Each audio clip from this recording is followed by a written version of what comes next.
Hello, good morning to all. Welcome to this class. ഈ ക്ലാസ്സിൽ നമ്മൾ എടുക്കുന്നത് എന്താണെന്നറിയോ? International covenant on civil and political rights. ഇത് കഴിഞ്ഞ ക്ലാസ്സിൽ നമ്മൾ ജസ്റ്റ് തുടങ്ങി വെച്ചൊരു ടോപ്പിക്കാണ്. കഴിഞ്ഞ ക്ലാസ്സിൽ എടുത്ത കാര്യം ഞാൻ പറയാം. ഇതിനു മുമ്പ് നമ്മളെടുത്ത് significance of universal declaration of human rights. ഈ ടോപ്പിക്കാണ് നമ്മളെടുത്ത്. ഒരു സെക്കൻഡായി ഞാനത് എനിക്ക് തോന്നുന്നു നിങ്ങൾക്കത് സെക്കൻഡേ കൃത്യമായിട്ട് ഞാൻ നിങ്ങൾക്കത് പ്രസൻറ്റ് ചെയ്ത് വിൻഡോ ഷെയർ ചെയ്തോട്ടെ. ഓക്കെ, സോ വിൻഡോ ഷെയർ ചെയ്തിട്ടുണ്ട്. ജസ്റ്റ് നോക്കുക കിട്ടുന്നുണ്ടോ ഇല്ലയെന്ന്. അപ്പോൾ നമ്മൾ പറഞ്ഞല്ലോ significance of universal declaration of human right. ഇതാണ് നമ്മൾ കഴിഞ്ഞ ക്ലാസ്സിലെടുത്തത്. അത് കുറച്ച് പോയിൻ്റൊക്കെ ഡിസ്കസ് ചെയ്തു, എത്രമാത്രം പ്രധാനപ്പെട്ടതാണ് യൂണിവേഴ്സൽ ഡിക്ലറേഷൻ നമ്മൾ കണ്ടു. പിന്നെ നമുക്ക് രണ്ട് യുഎൻ്റെ ട്രീറ്റീസ് ഉണ്ട് ഹ്യൂമൻ റൈറ്റിനെ കുറിച്ച്. ഈ രണ്ട് ട്രീറ്റീസും ഏകദേശം ഹ്യൂമൻ റൈറ്റിനെ രാജ്യങ്ങൾക്കിടയിൽ എൻഫോഴ്സ് ചെയ്യാനുള്ള ലീഗൽ പ്രൊസീജിയേഴ്സാണ്. അപ്പം ഹ്യൂമൻ റൈറ്റിനെ എൻഫോഴ്സ് ചെയ്ത് നടപ്പിലാക്കണം. രാജ്യങ്ങളത് സ്വീകരിക്കണം, അല്ലെങ്കിൽ രാജ്യങ്ങൾ അവരവരുടെ ടെറിട്ടറിയിൽ ഇംപ്ലിമെൻറ്റ് ചെയ്യണം. അതിനുവേണ്ടി UN രണ്ട് ട്രീറ്റീസ് കൊണ്ടുവന്നിട്ടുണ്ട്. ഒന്ന്, one treaties regarding civil and political right.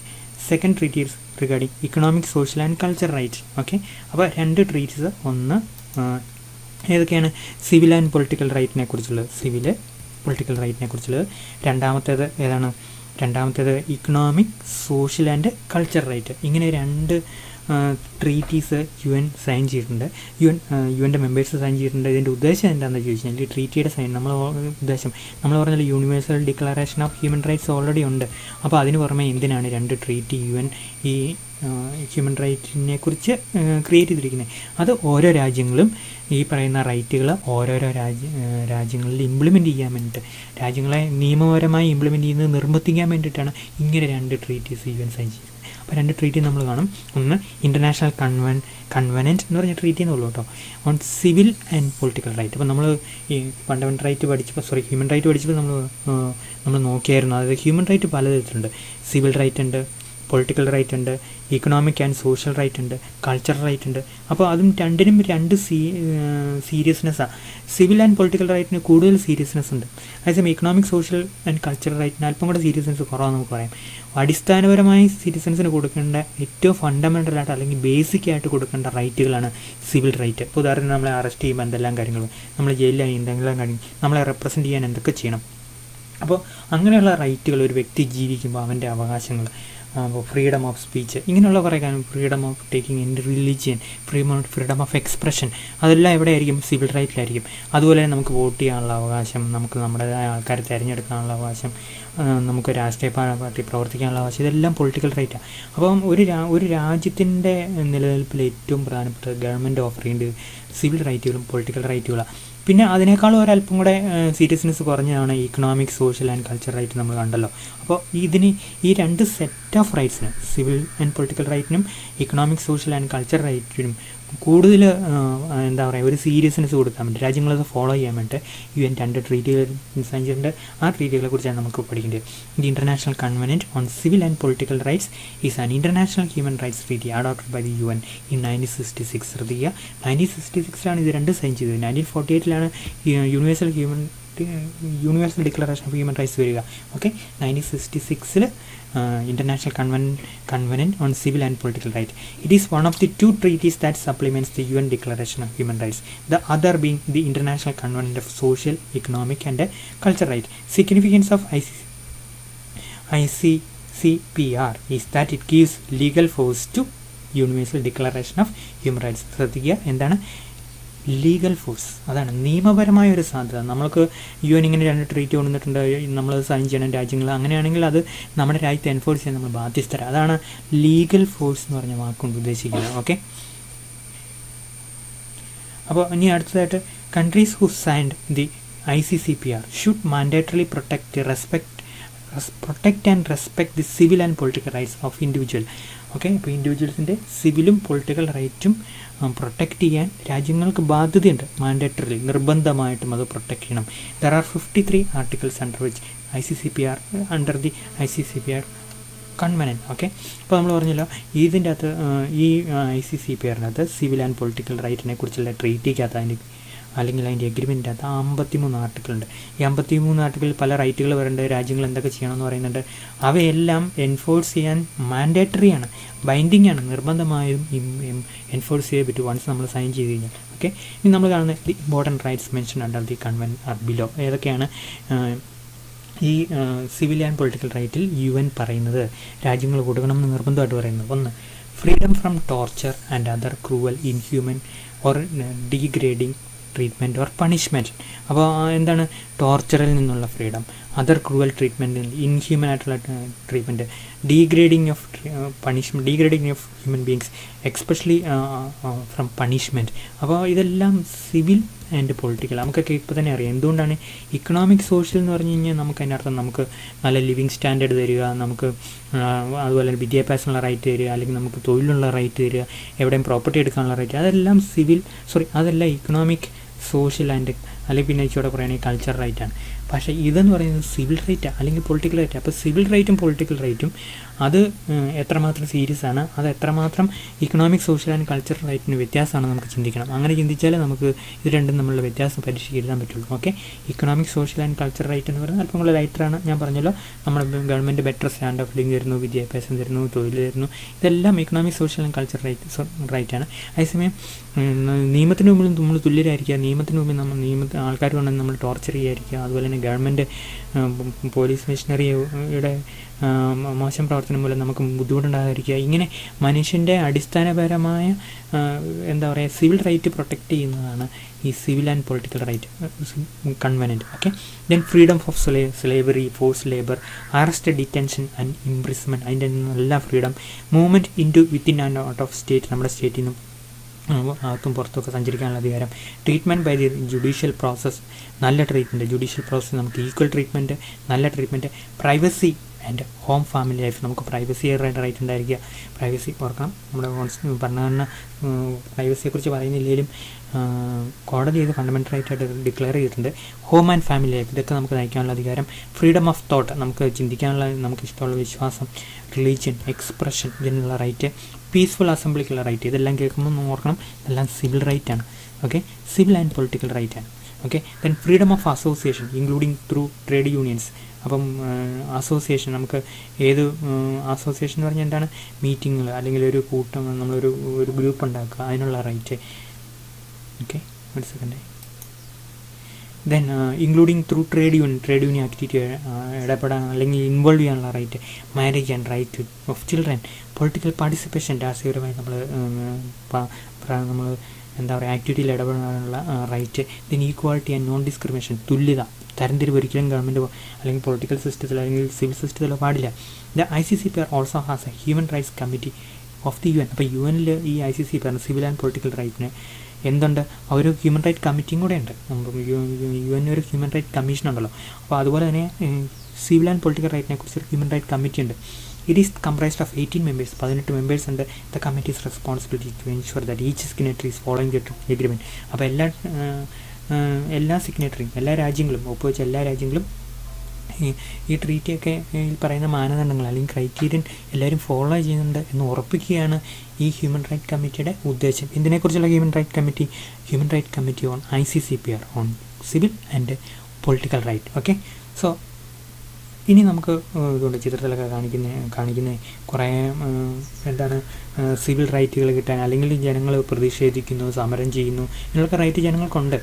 Okay, എന്നാലും നിങ്ങൾ കോടതിയിൽ ഒരു പക്ഷേ സുപ്രീം കോടതി നിർണായകമായ ഒരു വിധി ഉറപ്പിച്ചു, അതായത് സമരം ചെയ്യാനുള്ള റൈറ്റ്, യാത്ര ചെയ്യാനുള്ള റൈറ്റിനെ ഹനിക്കരുത്. നിങ്ങൾ ഒരുപക്ഷെ പത്രം വായിച്ചു കഴിഞ്ഞാൽ സമരം ചെയ്യാൻ നമുക്കെല്ലാം റൈറ്റ് ഉണ്ട്. ബന്ദ് നടത്തുമ്പോൾ ഉള്ള പ്രശ്നം, ബന്ദ് നടത്തുമ്പോൾ നമ്മൾ പ്രതിഷേധിക്കുക, പക്ഷേ വേറൊരുത്തിന് യാത്ര ചെയ്യാനുള്ള റൈറ്റ് ഇല്ല. അപ്പോൾ റൈറ്റ് അവിടെ നമ്മൾ ഹനിക്കുക. ആരൊക്കെ യാത്ര ചെയ്യണം എല്ലാവരും നമ്മൾ ബന്ദിൽ അവിടെ പിടിച്ചു നിർത്തുക. അപ്പോൾ സുപ്രീം കോടതി അവിടെ പറഞ്ഞേക്കുന്നത് എന്താണ്, വളരെ പ്രധാനപ്പെട്ട ഒരു തീരുമാനമാണ് പറഞ്ഞേക്കുന്നത്. പക്ഷേ അത് ഒരു പ്രാഥമിക ഒബ്സർവേഷനാണ്. ഭാവിയിൽ എന്ത് ചെയ്യും അതിനെക്കുറിച്ചുള്ളൊരു ഭയങ്കര തീരുമാനം സുപ്രീം കോടതി ഒരു പക്ഷേ പറയും. കാരണം ഈ സമരം ചെയ്യാനുള്ള റൈറ്റാണോ, പ്രൊട്ടസ്റ്റ് ചെയ്യാനുള്ള റൈറ്റാണോ, ട്രാവൽ ചെയ്യാനുള്ള റൈറ്റാണോ വലിയ റൈറ്റ്? അത് നിങ്ങൾക്ക് അറിയണമെങ്കിലേ ശരിക്കും പറയുകയാണെങ്കിൽ നമ്മൾ ഈ ബന്ദിൻ്റെ സമയത്ത് നമുക്ക് അടിയന്തരമായിട്ടൊരു യാത്ര ചെയ്യേണ്ട അവസ്ഥ വരുമ്പോൾ നമുക്ക് മനസ്സിലാവും. നമ്മളെല്ലാം പറയും ട്രാവൽ ചെയ്യാനുള്ള റൈറ്റാണ് വലുത്. പ്രൊട്ടസ്റ്റ് ചെയ്യാനുള്ള റൈറ്റ് അല്ല. വെറുതെ മടി പിടിച്ച് വീട്ടിൽ ഇരിക്കാൻ നമുക്ക് ആഗ്രഹം ഉണ്ടെങ്കിൽ നമ്മൾ പറയും പ്രൊട്ടസ്റ്റ് ചെയ്യാനുള്ള റൈറ്റാണ് വലുത്, ട്രാവൽ ചെയ്യാനുള്ള റൈറ്റ് അല്ല. അപ്പം സുപ്രീം കോടതി എന്താണ് പറഞ്ഞത്? സുപ്രീം കോടതി ഇന്നലത്തെ വെർഡിക്റ്റിൽ പറഞ്ഞു പ്രൊട്ടസ്റ്റ് ചെയ്യാനുള്ള റൈറ്റ് എൻജോയ് ചെയ്യുന്നവർ, ട്രാവൽ ചെയ്യാനുള്ള റൈറ്റ് അവകാശമുള്ളവരെ പരിഗണിക്കണം. അവരെയും കൂടെ പരിഗണിച്ചിട്ട് എന്ത് ചെയ്യുള്ളൂ, പ്രൊട്ടസ്റ്റ് ചെയ്യാവുള്ളൂ. അപ്പോൾ പ്രൊട്ടസ്റ്റിൻ്റെ പേരിൽ നമ്മൾ വഴി നമ്മളെല്ലാവരും തടസ്സപ്പെടുത്തി അവിടെ ആരെയും വിടാതിരിക്കുക. അങ്ങനെ ആരെയും വിടാതിരിക്കുമ്പോൾ നമ്മൾ ആൾക്കാരുടെ ട്രാവൽ ചെയ്യാനുള്ള റൈറ്റിനെ ഹനിക്കുകയാണ്. ശരിയല്ലേ? നമ്മളെല്ലാം ട്രാവൽ ചെയ്യാനൊക്കെ ഇഷ്ടപ്പെടുന്ന ആൾക്കാർ, അല്ലെങ്കിൽ നമ്മൾ ട്രാവൽ ചെയ്യേണ്ട ആൾക്കാരാണ്. അപ്പോൾ നമ്മൾ ബന്ദിൻ്റെ സമയത്ത് ട്രാവൽ ചെയ്യാനുള്ള റൈറ്റ് ഹനിക്കരുത്. അപ്പോൾ അങ്ങനെയാണെങ്കിൽ ബന്ദ് നടത്താൻ പാടില്ലെന്ന് അതിനർത്ഥം. അപ്പോൾ ആ ട്രാവൽ ചെയ്യാൻ റൈറ്റ് ഹനിച്ചു എന്ന് പറയുന്ന ഒരാൾ കേസ് കൊടുത്തു കഴിഞ്ഞാൽ പ്രൊട്ടസ്റ്റ് ചെയ്യുന്നതിനെതിരെയുള്ളൊരു കേസായി മാറും അത്. അപ്പോൾ അതുകൊണ്ട് ഇതൊരു ഭാവിയിൽ വലിയൊരു ഇംപ്ലിക്കേഷൻ, ഇനി ഒത്തിരി ചർച്ചകൾ നടക്കേണ്ടയും കോടതി കുറേ വിധികൾ പ്രയോഗിക്കാൻ സാധ്യതയുള്ളൊരു സംഭവമാണ് ഈ പ്രൊട്ടസ്റ്റ് ചെയ്യുമ്പോൾ ആൾക്കാരെ ട്രാവൽ ചെയ്യാൻ അനുവദിക്കുന്നില്ല എന്നുള്ളൊരു പ്രശ്നം. സുപ്രീം കോടതി ഇനി ഒരു പക്ഷേ ഒരു വിധി അതിനെക്കുറിച്ച് പുറപ്പെടുവിക്കാം. Okay, then human right committee sometimes issues general comments which explain the application of the ICC power in particular situation. This include guidance on liberty and security of the person. അപ്പം ഇത് മാത്രമല്ല, നമ്മൾ പറഞ്ഞില്ല 18 മെമ്പേഴ്സുള്ള UN ഹ്യൂമൻ റൈറ്റ് കമ്മിറ്റി. ഓക്കെ, committee എന്തിനെക്കുറിച്ചുള്ള human right കമ്മിറ്റിയാണ്? International convention on civil and political റൈറ്റിനെ കുറിച്ച്. ഈ രണ്ടെണ്ണം പ്രധാനപ്പെട്ട കേട്ടോ, ഒന്ന് സിവിലും 2 പൊളിറ്റിക്കലും. സിവിൽ ആൻഡ് പൊളിറ്റിക്കൽ റൈറ്റിനെ കുറിച്ചുള്ള ഇൻ്റർനാഷണൽ കൺവെൻഷൻ UN അതിനെ പ്രൊട്ടക്റ്റ് ചെയ്യുന്ന അല്ലെങ്കിൽ അതിനെ സപ്പോർട്ട് ചെയ്യുന്ന UN ഹ്യൂമൻ റൈറ്റ് കമ്മിറ്റി.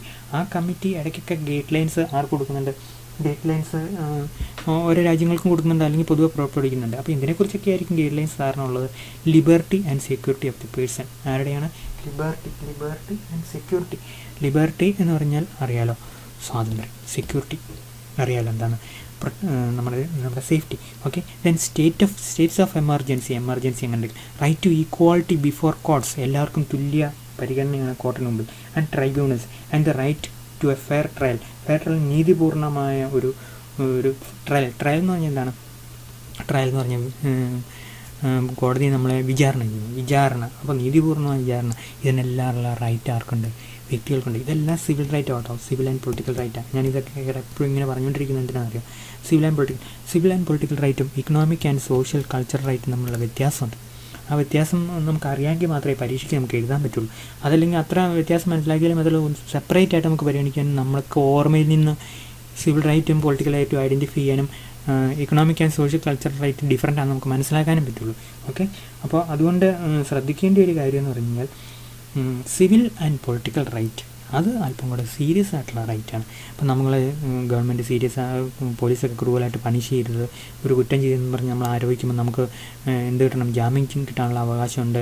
ഇനി ജയിലിൽ പോയി കഴിഞ്ഞാൽ നമുക്ക് അവിടെ നല്ല ട്രീറ്റ്മെൻറ്റ്, നമുക്ക് മാന്യമായ ട്രീറ്റ്മെൻറ്റ് എന്ന് പറഞ്ഞു കഴിഞ്ഞാൽ മാന്യമായ ട്രീറ്റ്മെൻറ്റ് അല്ല, അതായത് നമ്മളെ ക്രൂവലായിട്ട് നമ്മൾ ട്രീറ്റ് ചെയ്തത്, അങ്ങനെയുള്ള ഒത്തിരി കാര്യങ്ങൾ ഈ civil political റൈറ്റിലുണ്ട്.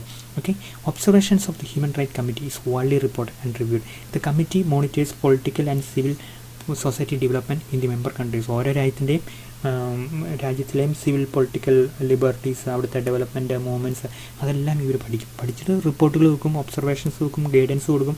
In India the government has create several legislation to protect the political and civil right. India political and civil right ഭയങ്കര കൂടുതലാണ്. അമേരിക്കയുടെ അത്ര ഒന്നുമില്ല, പക്ഷെ എന്നാലും നമുക്ക് നല്ല അത്യാവശ്യം കൂടുതലുണ്ട് സിവിൽ പൊളിറ്റിക്കൽ റൈറ്റ്. നമുക്കറിയാലോ, ഒരു വോട്ട് പോലും പാഴാക്കരുതെന്നൊക്കെ പറഞ്ഞ് കേട്ടില്ലേ. അപ്പോൾ അതുപോലെ തന്നെ രാഷ്ട്രീയപരമായ ജനാധിപത്യത്തിൽ എത്രമാത്രം പൊളിറ്റിക്കൽ റൈറ്റ് ഉണ്ടെന്ന് നമുക്കറിയാം. അതുപോലെ സിവിൽ റൈറ്റും ഇന്ത്യയിലുണ്ട്. A large number of constitutional rights are also there to ensure these rights for the individuals. ഓരോ ഇൻഡിവിജ്വലിനും റൈറ്റ് കിട്ടാൻ വേണ്ടിയിട്ട് പലതരത്തിലുള്ള കോൺസ്റ്റിറ്റ്യൂഷണൽ റൈറ്റ് നമ്മൾ കൊടുത്തിട്ടുണ്ട്. അതെല്ലാം നമ്മുടെ ഫണ്ടമെൻ്റൽ റൈറ്റിലുണ്ട്. ആർട്ടിക്കിൾ 14 തൊട്ട് ആർട്ടിക്കിൾ 32 വരെയുള്ള സെക്ഷൻസിൽ പലതരത്തിലുള്ള ഫണ്ടമെൻ്റൽ റൈറ്റായിട്ട് ഈ ഹ്യൂമൻ റൈറ്റുകൾ കൊടുത്തിട്ടുണ്ട്. ഓക്കെ, ദെൻ ഇനി നമ്മൾ അടുത്തത് കാണുക. ആദ്യമേ നമ്മൾ international convention on civil and political റൈറ്റിനെ കുറിച്ചാണ്. അത് ഈ സിവിൽ ആൻഡ് പൊളിറ്റിക്കൽ റൈറ്റ് ഓരോ രാജ്യത്തും എൻഫോഴ്സ് ചെയ്യുന്നതിനെക്കുറിച്ചുള്ള യുഎൻ്റെ ട്രീറ്റിയാണ്. അങ്ങനെയാണെങ്കിൽ രണ്ടാമത്തെ സെറ്റ് ഓഫ് റൈറ്റ്സിനെ കുറിച്ച് നമ്മൾ പറഞ്ഞു. Economic, social and culture. എനിക്ക് സാമ്പത്തികപരമായി മാന്യമായിട്ട് ജീവിക്കാനുള്ള ഒരു അധികാരമുണ്ട്. എനിക്ക് പ്രോപ്പർട്ടി ഓൺ ചെയ്യാം, എനിക്കിഷ്ടമുള്ള ജോലി എടുക്കാം, ശരിയല്ലേ? അത് അങ്ങനെയുള്ള എനിക്ക് എന്ത് വേണം, എനിക്ക് വിദ്യാഭ്യാസമുള്ള കാര്യങ്ങൾ. അപ്പോൾ അതെല്ലാം സോഷ്യൽ അതുപോലെ തന്നെ നമുക്ക് സാമൂഹികപരമായി കാസ്റ്റ് സിസ്റ്റം, അതിനുള്ള എതിർപ്പ്, ഇനി സെക്സ്, റിലീജിയൻ, അല്ലെങ്കിൽ അതുപോലെ തന്നെ കാസ്റ്റ്, ജെൻഡർ, ഇതിൻ്റെ പേര് ഡിഫറൻസ് ഒന്നും പറയരുത്. ഓക്കെ. ദെൻ കൾച്ചർ റൈറ്റ്, എൻ്റെ കൾച്ചർ പ്രൊട്ടക്റ്റ് ചെയ്യാനുള്ള റൈറ്റ്. അപ്പോൾ ഭാഷ പ്രൊട്ടക്റ്റ് ചെയ്യാനുള്ള അധികാരം. അപ്പോൾ അങ്ങനെയുള്ള 3 set of rights: economic, social and culture right. ഇത് നമ്മൾ സിവിൽ റൈറ്റിനേക്കാളും വ്യത്യാസം എന്നുള്ള ഓർക്കണം, മറക്കരുത്. സിവിൽ റൈറ്റ് എന്ന വ്യക്തിക്ക്, ഒരു പൗരൻ എന്ന നിലയ്ക്ക് നമുക്ക് കിട്ടുന്ന റൈറ്റുകൾ, ഉദാഹരണം പറയുകയാണെങ്കിൽ നമ്മൾ ആർബിട്രറി ഡിറ്റൻഷൻ പാടില്ല, തടഞ്ഞു വെക്കാതിരിക്കുക, അതുപോലെ തന്നെ നമ്മൾ കോർട്ടിൽ നമുക്ക് റെപ്രസെൻറ്റേഷൻ തരിക, രാഷ്ട്രീയപരമായി ഇഷ്ടമുള്ള പാർട്ടിയിൽ പ്രവർത്തിക്കുക, ഇതെല്ലാം സിവിൽ ആൻഡ് പൊളിറ്റിക്കൽ റൈറ്റാണ്. അത് economic and social and culture right അല്ല. നമ്മൾ economic and social and culture റൈറ്റിനെ കുറിച്ച് പറഞ്ഞു. Okay. So the international convention on social, economic, social and culture right is one of the 2 human rights treaties. It was adopted on sorry കേട്ടോ ഒരു second, കുട്ടിയായിട്ട് it was adopted on December 1966, okay, and entered into force 10 years later. Okay, that information doesn't matter big, but you should understand the meaning of these 3. Then ICSCR, together with the Universal Declaration of Human Rights and the International Convention of Civil and Political Rights, constitute the International Bill of Human Rights. നമ്മൾ ഈ bill of human right എന്ന് പറഞ്ഞാൽ മനുഷ്യാവകാശത്തിൻ്റെ അടിസ്ഥാന രേഖയാണ്. ഇത് 3 കൂടെ കൂടുന്നത്: universal ഡിക്ലറേഷനും, സിവിൽ ആൻഡ് പൊളിറ്റിക്കൽ റൈറ്റും, ഇക്കണോമിക് ആൻഡ് സോഷ്യൽ കൾച്ചറൽ റൈറ്റും. ഇത് 3 കൂടെ കൂടുന്നത് international bill of human rights ആണ്. ദെൻ ഫീച്ചേഴ്സ് എന്തൊക്കെയാണ് ഇതിൻ്റെ features? Okay, related to economic, social and cultural എലമെൻറ്റ്സിനെ നമുക്കറിയാം. ഈ ICSCR എന്ന് പറയുന്നത് ഇക്കണോമിക്, സോഷ്യൽ ആൻഡ് കൾച്ചറൽ എലമെൻറ്റ്സിനെ കുറിച്ചുള്ള UN ട്രീറ്റിയെ നമുക്കറിയാം. എല്ലാ രാജ്യത്തും അവരുടെ സിറ്റിസൺസിന് രാജ്യക്കാർ കൊടുക്കാൻ ബാധ്യസ്ഥര. ഇതുണ്ടോ, നമ്മുടെ ചേരി ജീവിക്കുന്ന ആൾക്കാർക്ക് അവർക്ക് ചില അധികാരങ്ങളൊക്കെ ഉണ്ട്. ചേരി ജീവിക്കാനുള്ള അധികാരം, ബെറ്ററായിട്ടുള്ള സാമ്പത്തികപരമായ അവസരങ്ങൾ കിട്ടാനുള്ള അധികാരം. ഇത് വെള്ളം പോലും ഇല്ല. അപ്പോൾ അങ്ങനെയാണെങ്കിൽ ഗവൺമെൻറ് അവർക്ക് അടിസ്ഥാനപരമായ എന്ത് കൊടുക്കണം? ചില സപ്പോർട്ട് മെഷേഴ്സ് കൊടുക്കണം. അപ്പോൾ അത് അവരുടെ അവകാശമാണ്. അങ്ങനെ അവകാശമായിട്ട് അവർക്ക് കൊടുക്കാൻ ആർക്ക് അധികാരമുണ്ട്? ബാധ്യതയുണ്ട്, ഗവൺമെൻറ് ബാധ്യതയുണ്ട്. നമ്മളിവിടെയൊക്കെ ആണെങ്കിൽ അങ്ങനെ അത്രമാത്രം പുരോഗമിച്ചിട്ടില്ല. ഉദാഹരണത്തിന് ഈ കുടിവെള്ളം എന്ന് പറയുന്നത് ഒരു മനുഷ്യൻ്റെ അടിസ്ഥാനപരമായ ആവശ്യം. അത് കൊടുക്കാനുള്ള ഉത്തരവാദിത്തം ഗവൺമെൻറ്റിനുണ്ട്. അത് ഈ അടുത്ത ഒരു 5 വർഷത്തിനുള്ളിൽ ഗവൺമെൻറ് അത് നിർബന്ധമായിട്ടും ഈ കുടിവെള്ളം ഒരു അടിസ്ഥാന അവകാശമായിട്ട് മനുഷ്യന് പതിച്ചു കൊടുക്കേണ്ടതാണ്. നമ്മളെപ്പോഴും ചിന്തിച്ചിട്ടില്ലേ ഈ കുടിവെള്ളം ഇല്ലാതിരിക്കുന്ന കാര്യമില്ല, ഒരു പക്ഷേ നമുക്കറിയത്തില്ല. പക്ഷേ നമ്മൾ UP അല്ലെങ്കിൽ രാജസ്ഥാനിലൊക്കെ പോകുമ്പോഴത്തേക്കും അവിടെ ഇങ്ങനെ ആൾക്കാർ വെള്ളം കിട്ടാൻ വേണ്ടിയിട്ട് ഒരു ദിവസം മുഴുവൻ ചിലവഴിക്കുന്ന ഒരവസ്ഥയുണ്ട്. അപ്പോൾ അങ്ങനെ വരാതിരിക്കാൻ വേണ്ടിയിട്ട് ഈ കുടിവെള്ളം എന്ന് പറയുന്നത് അടിസ്ഥാന അവകാശമായി മനുഷ്യർക്ക് കൊടുക്കാനുള്ള കപ്പാസിറ്റി ഗവൺമെൻറ്റിനുണ്ടോ? ചിന്തിച്ചു നോക്കിയോ, ഗവൺമെൻറ് അത് വേണ്ട. അപ്പം അത്രമാത്രം ഒരു സോഷ്യൽ കോൺഷ്യസ്നസ് ഇന്ത്യയില്ല, അല്ലെങ്കിൽ ഗവൺമെൻറ് അത് ഡെലിവറി ചെയ്യാനുള്ള ഒരു തൻ്റെടവും ഇല്ല. അപ്പം വിദ്യാഭ്യാസം അടിസ്ഥാന അവകാശമാണ് അല്ലേ? നമ്മൾ പറഞ്ഞു കുടിവെള്ളം അടിസ്ഥാന അവകാശമാണോ? ആക്കാൻ മേലെ. അപ്പോൾ അത് ചിലപ്പോൾ ഒരു പക്ഷേ അടുത്ത 5 വർഷത്തിനുള്ളിൽ ആക്കിയേക്കാം. ഓക്കെ. അപ്പോൾ ഈ നല്ല പാർപ്പിടം, നല്ല വസ്ത്രം, അതുപോലെ തന്നെ അടിസ്ഥാന സൗകര്യങ്ങളെല്ലാം നമ്മുടെ എന്താണ് ഇക്കണോമിക് ആൻഡ് സോഷ്യൽ റൈറ്റുള്ളതാണ്. Then economic, social and culture rights protect the basic necessities of life. അതാണ് എന്തുകൊണ്ട് ഏത് രീതിയിലാണത് സിവിൽ ആൻഡ് പൊളിറ്റിക്കൽ റൈറ്റ് വ്യത്യാസമാണ്. ഈ 3 റൈറ്റുകളും ബേസിക് നെസസിറ്റിയെക്കുറിച്ചുള്ളതാണ്. മനുഷ്യൻ്റെ ജീവിതത്തിലെ ബേസിക് നെസസിറ്റിയെക്കുറിച്ചുള്ളതാണ്. ഏത് ഈ economic, social and culture rights, which includes the right to food and water, to have roof over your head and to adequate health care. മനസ്സിലായല്ലോ? അപ്പം ഫുഡിനും വാട്ടറിനും അതുപോലെ തന്നെ റൂഫ് ഓവർ യുവർ ഹെഡ് എന്ന് പറഞ്ഞാൽ എന്താ? വീട്. ആൻഡ് ആഡിക്വറ്റ് ഹെൽത്ത് കെയർ, ഇതിനുള്ള അവകാശം മനുഷ്യനുണ്ട്. അപ്പോൾ ഇത് എൻഫോഴ്സ് ചെയ്യുക എന്ന് പറഞ്ഞാൽ ഗവൺമെൻറ്റുകൾക്ക് ബുദ്ധിമുട്ട്. ആഫ്രിക്കയിലെ ഗവൺമെൻറ്റുകൾക്ക് ഇതെല്ലാം എൻഫോഴ്സ് ചെയ്യാൻ പറ്റില്ല. അവിടെ ഗവൺമെൻറ്റുകൾ പോലും ഭയങ്കര അപരിഷ്കൃതമാണ്. അപ്പോൾ ഇവിടെ ഈ ബേസിക് നെസസിറ്റിയെക്കുറിച്ചുള്ള റൈറ്റാണ് economic and social and culture right എന്നുള്ളത് നിങ്ങൾ മനസ്സിൽ ഓർമ്മ വേണം. ഓക്കെ, അതിനകത്ത് ഫുഡുണ്ട്, വാട്ടറുണ്ട്, ശരിയല്ലേ, വീടുണ്ട്, പിന്നെ അതുപോലെ ഹെൽത്ത് കെയർ ഉണ്ട്. സ്പെസിഫിക് റൈറ്റ്സ് ആൻഡ് ICSCR ഏതൊക്കെയാണ് സ്പെസിഫിക് റൈറ്റ് പറഞ്ഞത് നമുക്കറിയാം അല്ലേ? Housing, education, labour, environment, wealth a lot health, cultural life, self-determination. Okay, so all these are what we can say economic, social and cultural rights, including what we can say the basic necessities. Okay, water പോലെയുള്ള. The ICR also requires state parties to submit reports on their implementation of the convention. ഓരോ ഈ കൺവെൻഷൻ്റെ ഈ ട്രീറ്റിയുടെ ഓരോ സംഭവങ്ങളും implement ചെയ്യുന്നത് എങ്ങനെയാണെന്ന് സ്റ്റേറ്റിലെ ഉള്ള മറ്റ് റെപ്രസെൻറ്റേറ്റീവ്സിനോട് എന്ന് പറഞ്ഞാൽ NGO പോലുള്ള ആൾക്കാരുടെ റിപ്പോർട്ട് ചോദിക്കുന്നുണ്ട് ICR. ഇതൊരു ചിത്രം കേട്ടോ, വനിതകളുടെ സംരംഭമാണ്. അപ്പോൾ തൊഴിൽ ചെയ്യുന്നവരുടെ ഒരവസ്ഥ, ചെയ്യുന്ന സ്ഥലത്ത് നല്ല കൂലി, നല്ല അവസരങ്ങൾ, അങ്ങനെയുള്ള അതുപോലെ ട്രീറ്റ്മെൻ്റ് എല്ലാം ബെറ്റർ ആയിരിക്കുക, അങ്ങനെയുള്ള കാര്യങ്ങളാണ് ശരിക്കും ലേബറിനെ കുറിച്ച് അവിടെ ഉദ്ദേശിക്കുന്നത്. Okay, then now the ICR protects the right to an individual to an adequate standard of living, including adequate food, clothing, housing, etc. അതിൻ്റെ ആർട്ടിക്കിൾ 11 ആണ്. Then the right to enjoy highest attainable standard, physical and mental health, the right of everyone to education, including free and compulsory primary education. അപ്പോൾ നമ്മൾ education തന്നെ college പിടിക്കുന്നത് fundamental right ആണ്. അപ്പോൾ നമ്മുടെ അവസ്ഥ അല്ല. അപ്പോൾ 14 വയസ്സ് വരെ ഉള്ള ഏതാക്കും എന്തുണ്ട്, പ്രൈമറി എഡ്യൂക്കേഷനുള്ള റൈറ്റ് ഉണ്ട്. Then and the right to take part in cultural ലൈഫിലും പങ്കെടുക്കാനുള്ള അധികാരം അല്ലെങ്കിൽ അവകാശം. The signatory states agree to take steps to the maximum of their available resources. തങ്ങൾക്കുള്ള റിസോഴ്സ് വെച്ച് പരമാവധി ഈ റൈറ്റുകൾ പ്രൊട്ടക്റ്റ് ചെയ്യാൻ സ്റ്റേറ്റുകൾക്ക് ഉത്തരവാദിത്തമുണ്ട്. Okay, under ICR there is a committee on economic, social, culture right. നമ്മൾ പറഞ്ഞു നേരത്തെ ഈ civil and political right, there is a committee on civil and political right which comprise 18 members എന്നൊക്കെ നമ്മൾ പറഞ്ഞു. അതുപോലെ ഇവിടെ ഒരു കമ്മിറ്റി ഉണ്ട്. ഇതിനെക്കുറിച്ചാണ് ഇക്കണോമിക്, സോഷ്യൽ ആൻഡ് കൾച്ചർ റൈറ്റിനെ കുറിച്ച്. That has responsibility monitor the implementation of ICR by members.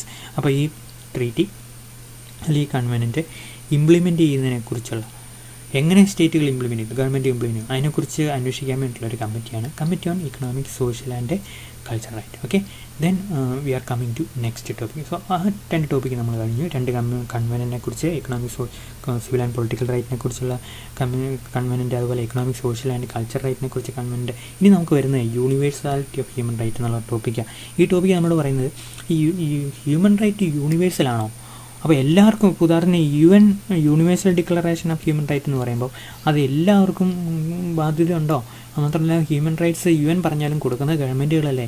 ഏത് റൈറ്റ് കൊടുക്കണമെന്ന് തീരുമാനിക്കുന്ന ആരാ? അതത് ഗവൺമെൻറ്റുകളാണ്. അപ്പോൾ അത് യൂണിവേഴ്സലാലിറ്റി ഉണ്ടോ? ചില റൈറ്റ് ഇന്ത്യയിൽ കിട്ടുന്നത് സൗദി അറേബ്യ കിട്ടിയാല, സൗദി അറേബ്യ കിട്ടുന്നത് വേറൊരു രാജ്യത്ത് കിട്ടിയാല, അമേരിക്ക കിട്ടുന്നത് ഇന്ത്യക്ക് കിട്ടിയാല. അപ്പോൾ അങ്ങനെ നമ്മൾ നോക്കുവാണെങ്കിൽ ചില റൈറ്റുകൾ ഓരോ രാജ്യത്തിലും വ്യത്യാസമുണ്ട്. അത് തീരുമാനിക്കുന്ന ഓരോ രാജ്യത്തും പരമാധികാരം സോവറൻ എൻറ്റിറ്റീസ് ആയിരിക്കും. അതുകൊണ്ട് ഇതിന് ഹ്യൂമൻ റൈറ്റ്സിന് യൂണിവേഴ്സാലിറ്റി ഉണ്ടോ ഇല്ലയോ എന്നതിനെക്കുറിച്ചുള്ള ഒരു കോൺട്രവേഴ്സി ഡിബേറ്റും ഉണ്ട്. അതാണ് നമ്മൾ ഇനി പഠിക്കാൻ പോകുന്നത്. Okay, universality of human rights means that human rights must be same everywhere and everyone. എല്ലാവർക്കും എല്ലാ സ്ഥലത്തും ഒരുപോലെ ഹ്യൂമൻ റൈറ്റ് കൊടുക്കണം എന്നുള്ളതാണ് യൂണിവേഴ്സാലിറ്റി ഓഫ് ഹ്യൂമൻ റൈറ്റ് നമ്മൾ ഉദ്ദേശിക്കുന്നത്. Independent of race, religion, creed etcetera. എന്തൊക്കെ റേസിൽ പെടുന്ന ആളാണ്, റിലീജിയൻ പെടുന്ന ആളാണ്, റീജിയനിൽ പെടുന്ന ആളാണ്, ക്രീഡിൽ പെടുന്ന ആളാണെങ്കിലും പെടുന്ന ആളാണെങ്കിലും ശരി, ഹ്യൂമൻ റൈറ്റ് യൂണിവേഴ്സലാണ്. The human rights are common rights for human beings. The supporters of universality human rights all that human right apply to every one simply by virtue of them being human.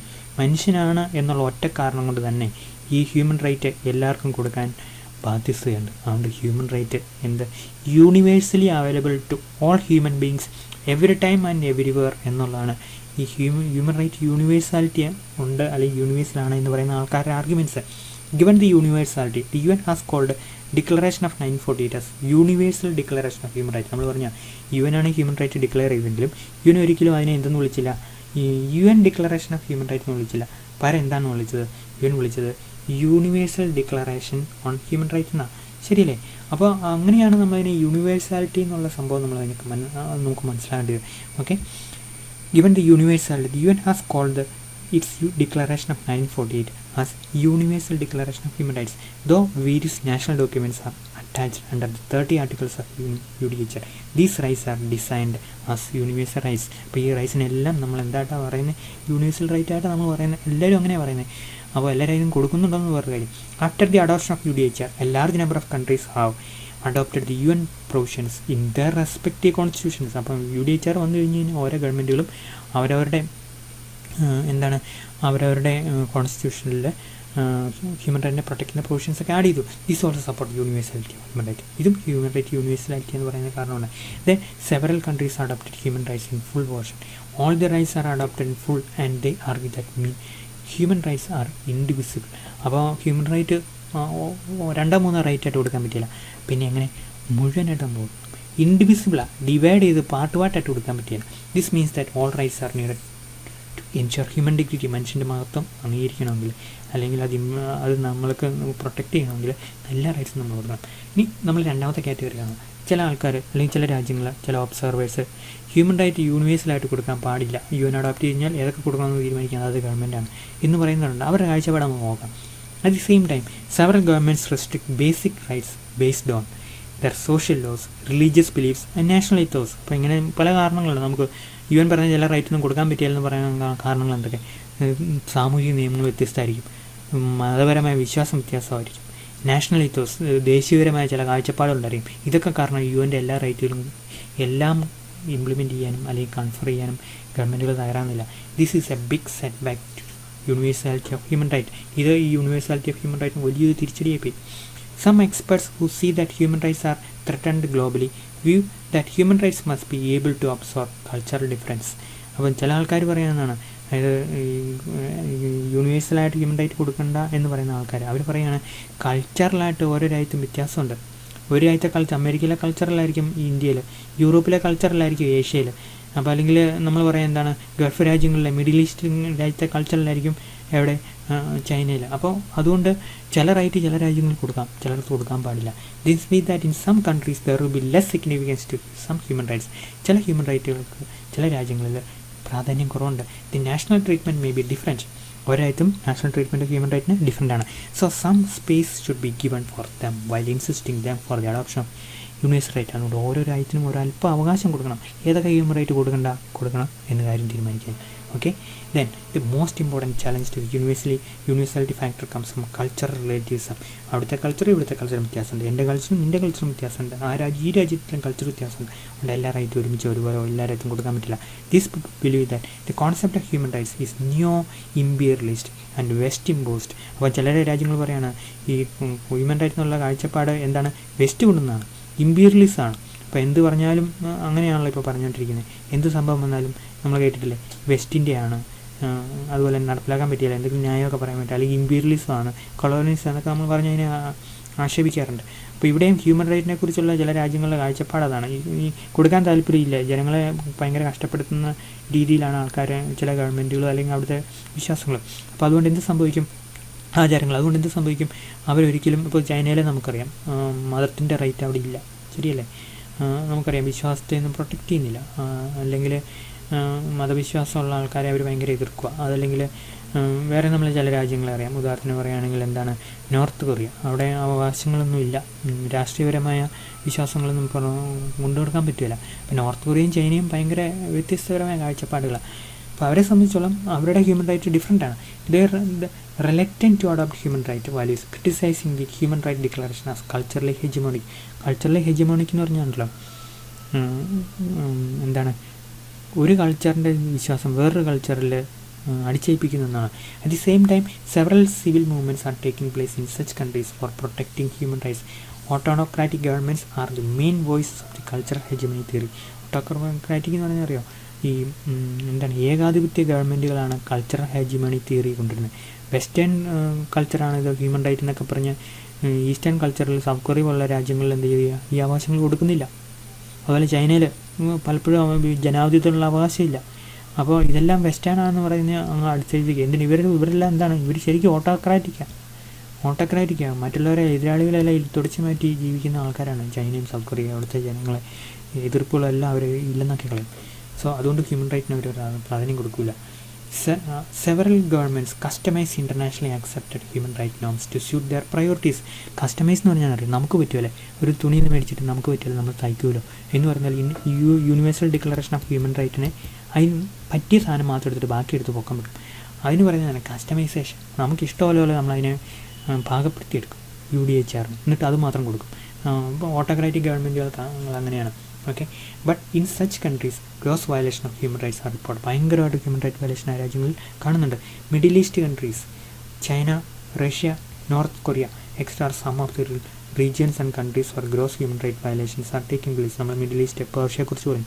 പേർഷ്യയിൽ അങ്ങനെ എന്ത് പ്രശ്നം ഉണ്ടായി, ഇപ്പം എന്താണ്, ഇറാന് വേണ്ടിയിട്ട് medal നേടിയ ഗുസ്തി താരത്തെ തൂക്കിലേറ്റി വിചാരണ കാര്യമായിട്ട് ചെയ്യാതെ. അപ്പോൾ അത് അവിടുത്തെ ഒരു പ്രശ്നമാണ്. അതുപോലെ ചൈന, റഷ്യ, റഷ്യയിൽ ഇതുപോലെ പ്രശ്നമുണ്ട്. പുടിനല്ലാതെ ഒരു രാഷ്ട്രീയക്കാരനില്ല. അവിടുത്തെ പ്രതിപക്ഷ നേതാവ് വിഷബാധയേറ്റ് യൂറോപ്പിൽ അഭയം പ്രാപിച്ചു. നിങ്ങൾ പത്രത്തിൽ വായിച്ചായിരുന്നു. നോർത്ത് കൊറിയയിലെ കിങ് ജോങ് ഇല്ലോ, അയാളുടെ പേരാണെന്ന് തോന്നുന്നു, അമ്മാവനെ പീരങ്കിയുടെ മുമ്പിൽ ടോപ്പിൽ കൊണ്ടുപോയിട്ട് വെടിവെച്ചു. അപ്പോൾ അവിടെ ചോദിക്കാനും പറയാനും ആരുമില്ല. നോർത്ത് കൊറിയയിലൊക്കെ കാര്യം ഞാൻ പറയുന്നത് ഹ്യൂമൻ റൈറ്റ്സ് സാധനമേ ഇല്ല. അപ്പോൾ അങ്ങനെ ഒരു North Korea, Russia, China, Middle East രാജ്യങ്ങൾ, ഇവിടെയൊന്നും ഹ്യൂമൻ റൈറ്റ് ഇല്ല. അവർക്ക് ഇഷ്ടമുള്ള ഏകാധിപത്യ രാജ്യങ്ങളാണ്.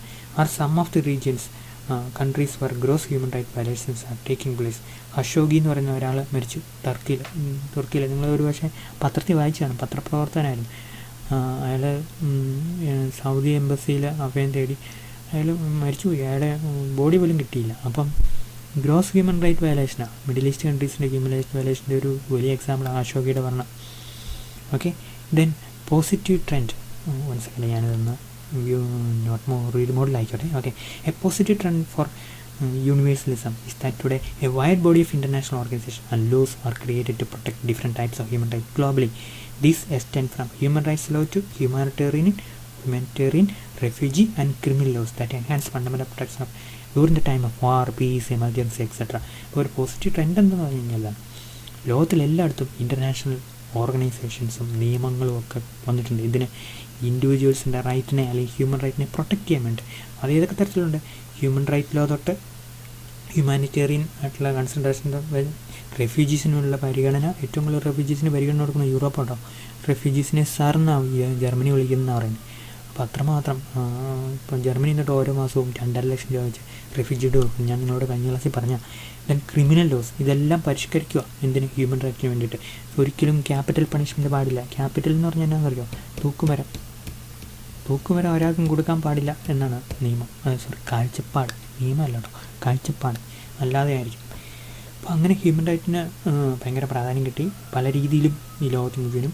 Okay, now we are coming to entirely different development related to human right. And this human right is for prisoners of war. യുദ്ധത്തിൽ ആൾക്കാരെ തടവുകാരായിട്ട് പിടിക്കും. സ്വാഭാവികമാണല്ലോ, യുദ്ധം നടത്തുന്നത് രാജ്യങ്ങളായിരിക്കും, മരിച്ചു പോകുന്നത് അവിടുത്തെ 2 രാജ്യം പൗരന്മാരാണ്. അപ്പം എത്രമാത്രം ജനങ്ങൾ മരിച്ചു യുദ്ധത്തിലൂടെ നമുക്കറിയാം. അതുപോലെ ഇന്ത്യ പാകിസ്ഥാനും തമ്മിലുള്ള വഴക്ക്, ഈ അടുത്ത കാലങ്ങളിൽ ഇന്ത്യയും ചൈനയും തമ്മിലുള്ള വഴക്ക്, അല്ലെങ്കിൽ ഇനി ഒരു പക്ഷേ ചൈന തായ്വാനെ കീഴടക്കാൻ പോവാം. ഇപ്പം കുവൈറ്റിനെ ഇറാഖ് ആക്രമിച്ചതുപോലെ ചൈന തായ്വാനെ കീഴടക്കാൻ പോവാം. അപ്പോൾ അതിന് വലിയ താമസമൊന്നുമില്ല. അപ്പോൾ അങ്ങനെ ഒരു കാഴ്ചപ്പാട് നമ്മൾ നോക്കുമ്പോഴേ ഈ യുദ്ധത്തിൽ പങ്കെടുക്കുന്ന പിടിക്കപ്പെടുന്ന പ്രിസണേഴ്സിന്, തടവുകാർക്ക് ഹ്യൂമൻ റൈറ്റ് വയലേഷൻ അല്ലെങ്കിൽ അവർക്ക് ബേസിക് ഹ്യൂമൻ റൈറ്റ് അവർക്ക് കൊടുക്കണം. അങ്ങനെ കൊടുക്കണം എന്നതിനെക്കുറിച്ച് ഒരു ട്രീറ്റി ഉണ്ട്. ആ ട്രീറ്റിയാണ് നമ്മളിവിടെ കാണുന്ന ജനീവ കൺവെൻഷൻ. അപ്പോൾ ജനീവ കൺവെൻഷൻ എന്നൊക്കെ എപ്പോഴും പത്രത്തിൽ കാണും, ശ്രദ്ധിച്ചിട്ട് കാണും. എന്താണ് Geneva Convention? Convention related to the treatment of prisoners of war. Okay, that happened in Geneva 1929. The Geneva Convention and their additional protocols are international treaties that are at the core of international humanitarian law. International humanitarian law കോറാണ് ഏത്? Geneva convention. അതിൻ്റെ ഇത് പറയുന്നു, യുദ്ധത്തിൽ പിടിക്കുന്ന തടവുകാർ, prisoners of വാർ, അവർക്ക് അടിസ്ഥാനപരമായ human റൈറ്റിന് അവകാശമുണ്ട്.